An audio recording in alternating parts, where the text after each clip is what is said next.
अंबरनाथ नगरपालिकेत नुकतेच 37 विकास कामांचे टेंडर ओपन करण्यात आले। मात्र हे सर्वच्या सर्व टेंडर निर्धारित रकमेपेक्षा 30 ते 35% बिलो रेटनं ओपन झाले असून एक टेंडर तर तब्बल 45% बिलो रेट भरणाऱ्या ठेकेदाराला मिळालंय।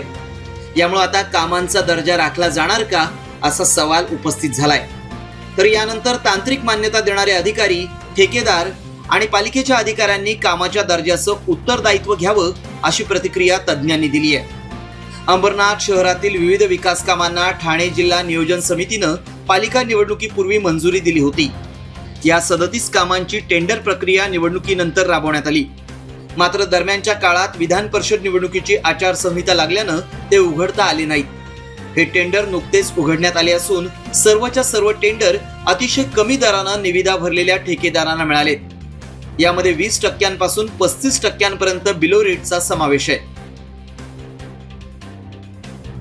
एखादा रस्ता तयार करण्यासाठी 1 कोटी रुपयांची तांत्रिक मान्यता मिळाली असेल तर त्यासाठी 1 कोटी रुपयांचं टेंडर काढलं जातं।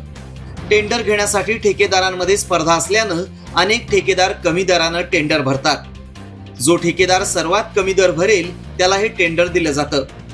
1 कोटीच्या कामासाठी कोणी 10%, कोणी 20% तर कोणी 30% कमी दराने टेंडर भरतो। एखाद्यानं 35% बिलो रेटनं टेंडर भरलं असेल तर त्याला ते काम 65 लाख रुपयांमध्येच करावं लागतं।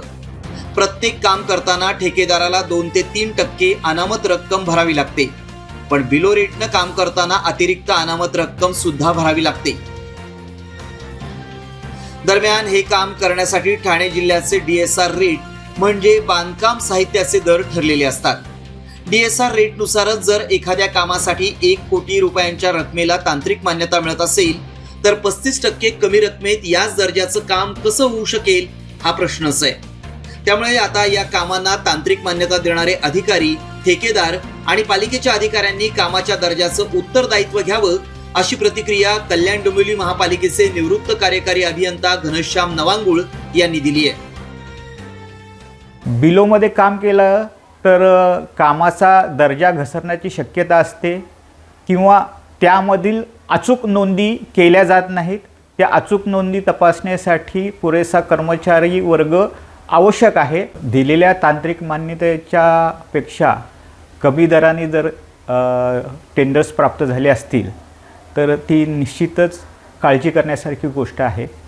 एक तर तांत्रिक मान्यतेचे अथॉरिटीमध्ये रेट्समध्ये सुधारणा करणं गरजेचं आहे। त्या कामाचा दर्जा राखण्यासाठी नगरपालिकेने आवश्यक तो सुपरवायझरी स्टाफ डेप्यूट केला पाहिजे, जेणेकरून कामाची क्वालिटी ही चांगल्या प्रकारे राखली जाईल। स्थापत्य काम असं आहे की त्याला दैनंदिन सुपरविजन आवश्यक आहे। ठेकेदाराने जर कमी दर भरला असेल तर त्याने त्याचं स्वतःचं दर पृथक्करण करून प्रशासनाला सादर केलं पाहिजे आणि ते केलेलं स्पष्टीकरण हे तांत्रिक मान्यता दिलेल्या प्राधिकरणाने तपासून मगच योग्य तो निर्णय घेतला पाहिजे।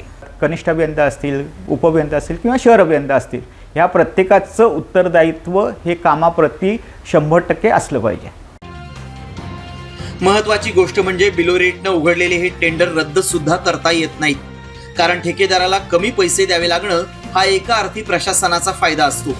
म्हणूनच जर हे टेंडर रद्द करून नव्यानं प्रक्रिया राबवली आणि त्यात यापेक्षा जास्त दराने टेंडर उघडले गेले तर त्यात पालिकेनं स्वतःचं नुकसान करून घेतल्याचा आक्षेप घेतला जाऊ शकतो।